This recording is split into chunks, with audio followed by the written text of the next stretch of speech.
People will say to us, well, in that unknown, I can't predict my life or my future. And we always say the same thing to them. The best way to predict your future is to create it, not from the known, but from the unknown. And when you and I get comfortable in the place of the unknown, that's where the magic happens. And it never happens in the known. You have to feel empowered in order for your success to show up. You have to feel abundant for your wealth to find you. So then, you are here this week as entrepreneurs. An entrepreneur, in the definition, if you read the definition of entrepreneur, there's one thing that's consistent in every definition, and that is individuals willing to take a risk, stepping into the unknown, being defined by a vision of the future instead of the memories of the past. So if you don't have your vision clear in your mind by the end of this week, all of this information is philosophy. It's theory. It's intellectual data that's stored in your thinking brain. But there'll be a certain percentage of people in this room that will apply this information, that will personalize it, that will demonstrate it. And those people who learn the information and store it in their brain and can repeat it, those people who start thinking about what they're going to do with it, as they begin to think about what they're going to do with it, they begin to install the neurological hardware in their brain, priming them to a new future. And when you take all of this information and you say, how am I going to apply it to my life? And you get your behaviors to match your intentions, you get your actions equal to your thoughts, you've listened to great leaders, you've gotten specific information about success, you understand what it is, what emotional intelligence is, and how it is to change a culture, and you start applying it to your life, if you're able to do it, you are going to have a new experience. And that new experience is going to enrich the circuits in your brain, because that's what experience does, and then you're going to feel like a leader. You are going to feel successful. You are going to feel clear. And the moment you feel that feeling, now you are teaching your body chemically to understand what your mind has intellectually understood. We could say that knowledge is for the mind and experience is for the body. And in that moment, you are embodying leadership. You are embodying success. You are embodying clarity. Why? Because the emotion is the experience in chemical form. And the moment you feel that emotion, you're teaching your body chemically to understand what your mind has intellectually understood. You are embodying knowledge. But now here's where the expert comes in. If you've done that experience once, you have to be able to repeat it. And great people in the world who are uncompromising, they keep working to reproduce the experience. And if you can reproduce that experience over and over again, neurologically and chemically, you will condition your body to become the mind. Now it'll be innate in you. It'll be second nature. It'll be easy. It'll be familiar. It'll be common. It'll be automatic. You've done it so many times, it is now who you are. So our job's then to go from philosopher to initiate to master. From mind to body to soul.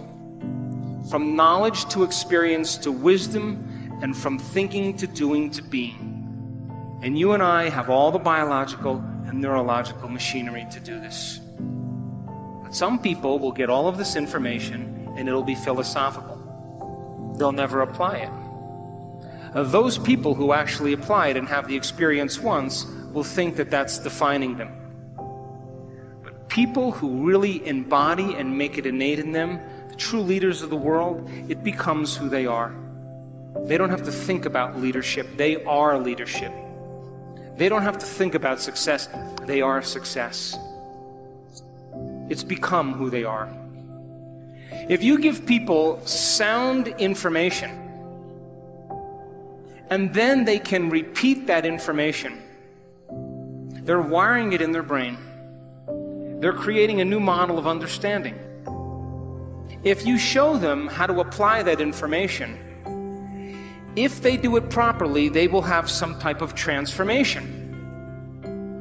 That transformation isn't something that causes people to feel bad or unworthy. It causes them to open their hearts. It causes them to feel joy, to feel gratitude. They feel differently.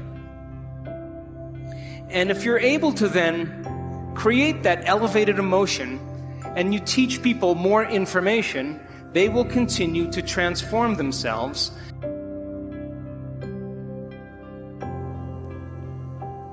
And that's called evolution. So most people try to create a new personal reality as the same personality, and it doesn't work. You literally have to become someone else. So, crossing the river of change, going from the old self to the new self, requires you stepping into the unknown. And if you are now in the unknown and you feel uncomfortable because you're leaving guilt behind, you leave unworthiness behind, you see, the biggest problem with most people is they want to create wealth, but they feel lack. They want a new life, but they feel unworthy. That's mind and body in opposition. And our research shows that you can teach people how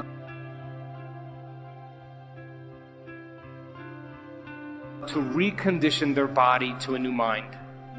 And when that occurs, they begin to create very powerful things in their life. So then,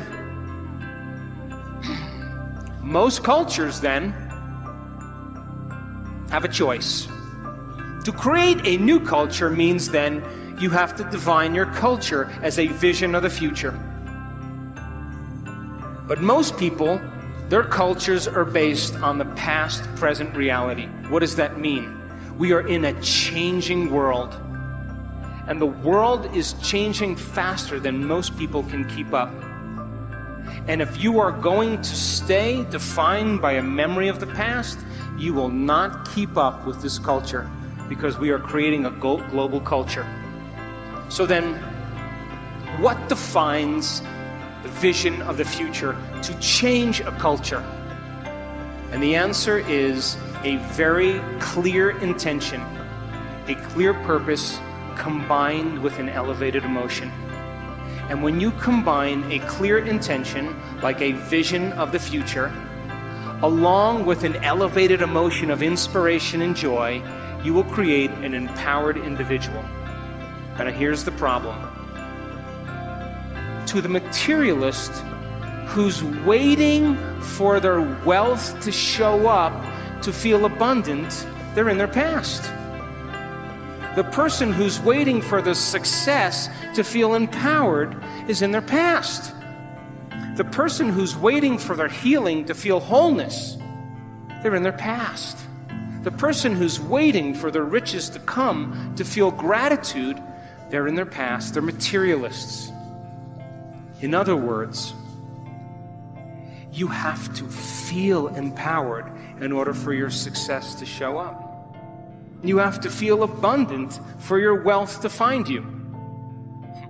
You have to be in gratitude for you to create the life that you want.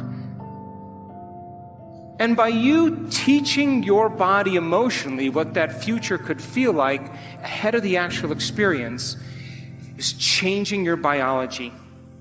Because most people wait for something outside of them to change how they feel inside of them.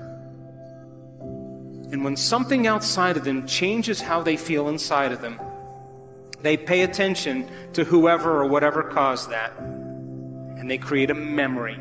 That's the old model of reality of cause and effect, waiting for something outside of you to take your pain away inside of you. The new model of reality is about causing an effect.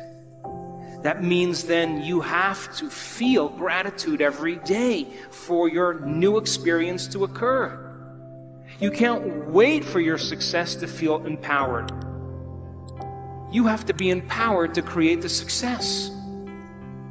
And when you teach people how to do this, and they move into a new state of being, they begin to create the life that they want. How many people are still with me? But to the materialists, they would say, well, no, I'm going to wait for my money to come and then I'm going to give thanks. And those people pretty much are living by the emotions of the past. And if you're living by the emotions of the past, you are viewing your future through the lens of the past, and your vision will fade. Because when you bring up an elevated emotion, you will see the vision clearly.